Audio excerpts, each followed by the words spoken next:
नमस्कार दोस्तों, आज मैं आपको सुनाऊंगा सच्चा प्यार हो तो ऐसा, एक सच्चे प्यार की बहुत ही दर्द भरी कहानी। आदित्य और प्रिया एक दूसरे से बेहद प्यार करते थे। वो दोनों एक ही कॉलेज में एक साथ ही पढ़ाई करते थे और दोनों का अब कॉलेज में एक साथ पढ़ाई का आखिरी ही साल बचा हुआ था। एक दिन प्रिया और आदित्य एक पार्क में घूमने के लिए गए। तब प्रिया ने आदित्य से पूछा कि आदित्य, तुम मुझसे कितना प्यार करते हो और तुम मुझसे शादी करोगे या बस यूं ही प्यार करके छोड़ दोगे। तभी आदित्य ने प्रिया से कहा कि प्रिया, आज तुम मुझसे ये कैसा सवाल पूछ रही हो। तो प्रिया ने कहा कि आदित्य, ये सवाल मैं तुमसे इसलिए पूछ रही हूँ क्योंकि मैं तुमसे बेहद प्यार करती हूँ और मैं मन ही मन तुम्हें अपना सब कुछ मान चुकी हूँ और अगर तुमने मुझे कभी छोड़ भी दिया तो भी मैं तुम्हें भूल नहीं पाऊंगी। ये कहते ही प्रिया की आंखों में आंसू आ गए। प्रिया को इस तरह रोते देख आदित्य ने सबसे पहले उसके आंसू पोंछे और फिर प्रिया को अपनी बाहों में ले लिया और फिर उससे ये कहा कि पगली, मैंने तुम्हें छोड़ने के लिए थोड़ी प्यार किया है। हमारा प्यार तो 7 जन्मों तक रहेगा और मैं जल्द ही अपने घर वालों के साथ तुम्हारे पिताजी से तुम्हारा हाथ मांगने जरूर आऊँगा।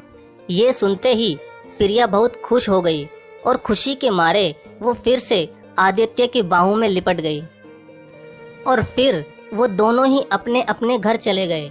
अब कुछ ही महीनों में दोनों की कॉलेज की पढ़ाई भी पूरी हो गई थी। अब दिन ब दिन आदित्य और प्रिया का भी प्यार बढ़ता ही जा रहा था। एक दिन आदित्य प्रिया से फोन करके कहता है कि प्रिया, आज मैं अपने माता पिता के साथ तुम्हारे घर आ रहा हूँ, तुम्हारे और मेरे रिश्ते के लिए। ये बात सुनकर प्रिया बहुत ही खुश होकर आदित्य से कहती है, आदित्य, आज तो तुमने मुझे सरप्राइज ही कर दिया। तुम जल्दी आ जाओ और मैं जल्दी ही तैयार हो जाती हूँ। तो करीब 1 घंटे में ही आदित्य और उसके माता पिता प्रिया के घर पर पहुँच जाते हैं।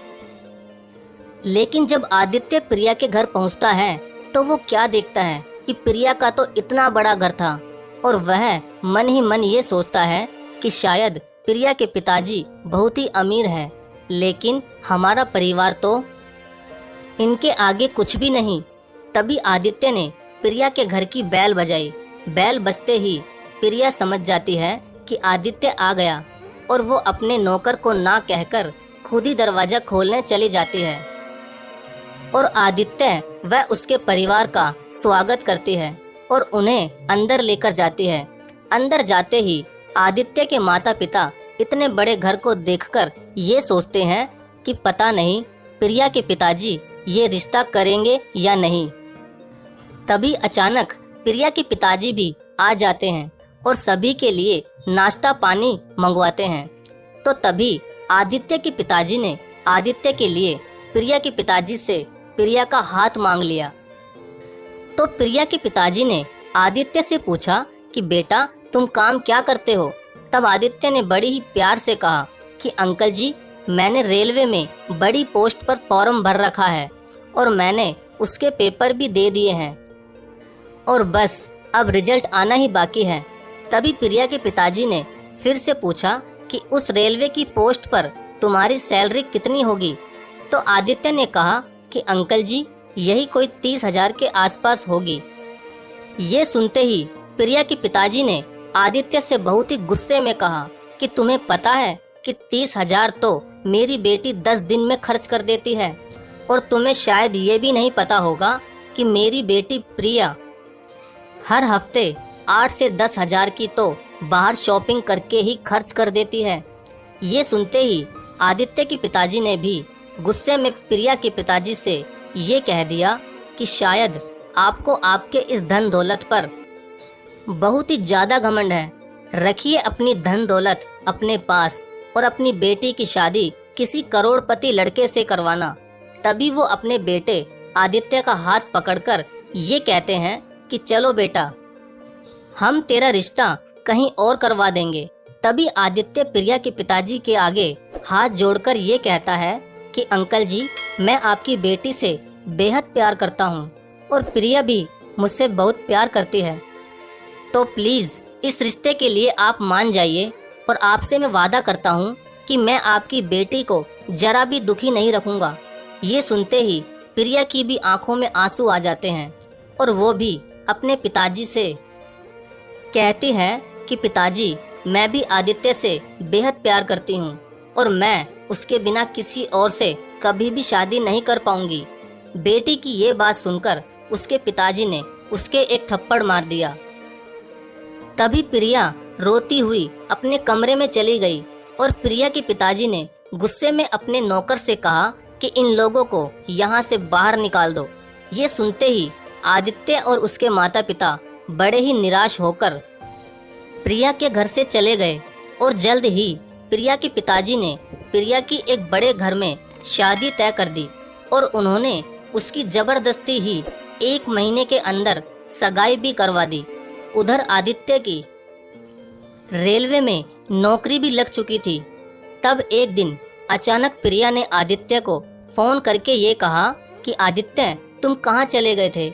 मैंने कितनी बार तुम्हारा नंबर मिलाया लेकिन तुम्हारा नंबर बंद जा रहा था और मैंने अपनी सहेली को भी कितनी बार तुम्हारे घर पर भेजा था मगर तुम्हारे घर तो ताला लगा हुआ था। फिर मुझे तुम्हारा एक दोस्त मिला तो मैंने उससे तुम्हारा नंबर लेकर तुम्हें फोन किया है। मेरे पिताजी ने मेरी सगाई जबरदस्ती ही किसी और से करवा दी लेकिन मैं तुम्हारे बिना नहीं रह सकती। तुम जल्दी यहाँ आ जाओ आदित्य, वरना मैं अपनी जान दे दूंगी। तब आदित्य ने कहा कि प्रिया, मैं भी तुमसे बेहद प्यार करता हूँ लेकिन प्लीज तुम ऐसा कोई भी कदम मत उठाना कि जिसकी वजह से तुम्हारे घर वालों को शर्मिंदा होना पड़े। और प्रिया, अगर हमारा प्यार सच्चा होगा तो हमें मिलने से कोई भी नहीं रोक सकता। और प्रिया, अगर हमने घर से भागकर शादी कर भी ली तो तुम्हें पता है जीवन के आने वाले वक्त में हमारे बच्चे भी ऐसा ही करेंगे और फिर हमें भी बहुत शर्मिंदा होना पड़ेगा। इसलिए प्रिया, हमें हमारे प्यार पर पूरा विश्वास रखना चाहिए और उस भगवान पर भी जिसने हम दोनों को सच्चा प्यार करवाया। अब बस तुम वैसा ही करो जैसा तुम्हारे घर वाले तुमसे कह रहे हैं। ये बात कहते हुए आदित्य की आंखों में आंसू आ रहे थे लेकिन उसने अपना सारा दर्द छुपाते हुए प्रिया को गलत कदम उठाने से बचा लिया।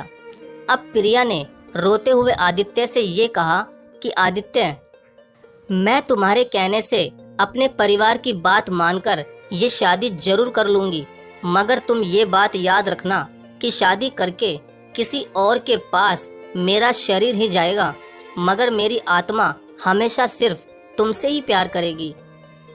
ये कहकर प्रिया रोती हुई फोन को काट देती है। उधर आदित्य भी बहुत रोता हुआ जमीन पर बैठ जाता है। अब प्रिया की शादी का दिन भी आ गया और अब तो उसके चौखट पर बारात भी आ गई थी।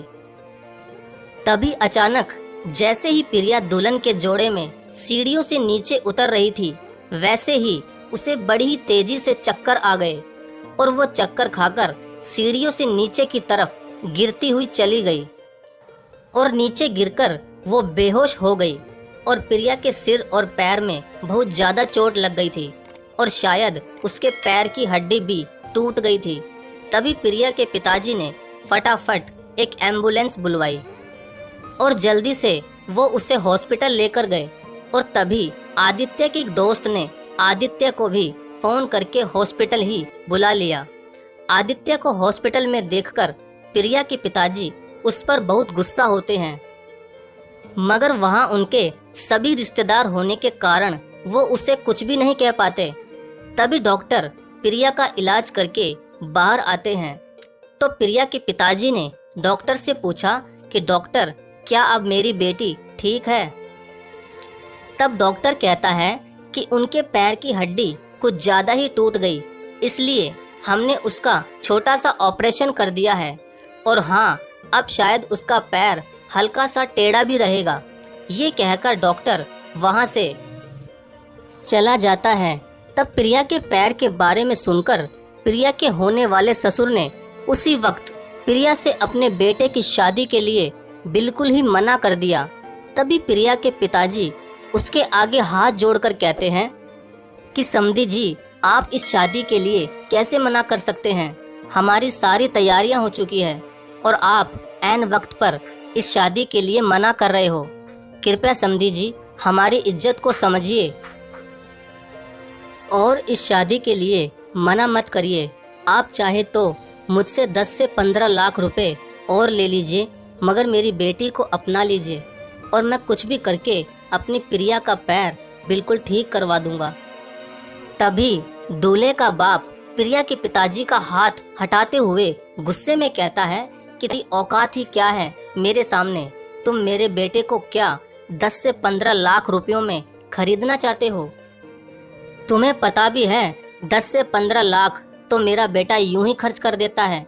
और तुम्हारी बेटी के साथ अपने बेटे की शादी मैं इसलिए करवा रहा था क्योंकि तुम्हारी बेटी बहुत ही सुंदर थी, मगर अब तो उसका पैर ही टूट गया और हमारे यहाँ इसे अपशगुन कहते हैं। इसलिए मैं अभी अभी तुम्हारी बेटी के साथ अपने बेटे का रिश्ता पूरी तरह तोड़ता हूँ। ये कहकर वो अपने बेटे और पूरी बारात को वापस लेकर चला जाता है। और इस बात से दुखी होकर प्रिया के पिताजी हॉस्पिटल में ही बहुत रोने लग जाते हैं और उन्हें वो सारी बात याद आ जाती है जो उन्होंने आदित्य के पिताजी से कही थी और उनकी बहुत बेइज्जती भी की थी। उसी तरह आज उनकी भी बेइज्जती ही हो गई और पैसा भी धरा का धरा ही रह गया। ये बात सोचकर प्रिया के पिताजी बहुत दुखी हो रहे थे कि तभी अंदर से एक नर्स प्रिया को व्हील चेयर पर बाहर लेकर आई और प्रिया भी बहुत ही रोने लगी।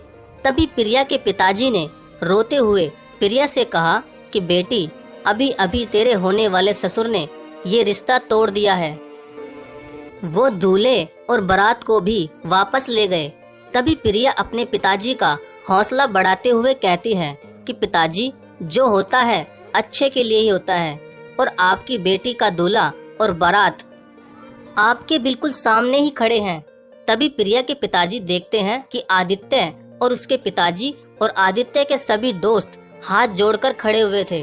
तभी प्रिया अपने पिताजी से कहती है कि पिताजी, अब फैसला आपके हाथों में है कि आपको अपनी धन दौलत के बराबरी वाला लड़का चाहिए या आपकी इज्जत करने वाला और मुझसे सच्चा प्यार करने वाला। ये सुनते ही प्रिया के पिताजी आदित्य के पिताजी के पास जाकर हाथ जोड़कर माफी मांगते हैं और कहते हैं कि उस दिन मैंने आपकी इतनी ज्यादा बेइज्जती की थी, इसके लिए मैं आपसे माफी मांगता हूँ। कृपया मुझे माफ कर दीजिए। उस वक्त मैं अपनी धन दौलत में अंधा हो चुका था। तभी आदित्य के पिताजी ये कहते हैं कि आप ये माफी वाफी छोड़िए और आदित्य और प्रिया की शादी की तैयारियां कीजिए। तब सभी लोग शादी में पहुंच जाते हैं। प्रिया के पिताजी भी बहुत ही खुश हो जाते हैं, लेकिन प्रिया के तो पैर में चोट लगी हुई थी, तो शादी में फेरे कैसे हो पाते। तभी आदित्य ने प्रिया को अपनी गोद में उठा लिया और गोद में उठाकर आदित्य ने सारी रस्में पूरी कर दी और आदित्य ने प्रिया से कहा कि मैंने कहा था ना प्रिया, अगर हमारा प्यार सच्चा होगा तो वो जरूर मिलेगा। ये सुनते ही प्रिया बहुत ही खुश हो जाती है और आदित्य की गोद में बैठे बैठे ही उसकी बाहों में लिपट जाती है और मिल जाता है आदित्य और प्रिया का सच्चा प्यार। तो दोस्तों, इस कहानी में प्रिया के पिताजी को भी सबक मिल गया और आदित्य व प्रिया का भी प्यार मिल गया। अगर दोस्तों आपको ऐसी ही कहानियाँ सुनना पसंद है तो प्लीज़ चैनल को सब्सक्राइब जरूर करें। और हाँ दोस्तों, सब्सक्राइब करने के बाद बेल नोटिफिकेशन का बटन जरूर दबाएं ताकि हमारी आने वाली वीडियो आपको सबसे पहले मिले। धन्यवाद।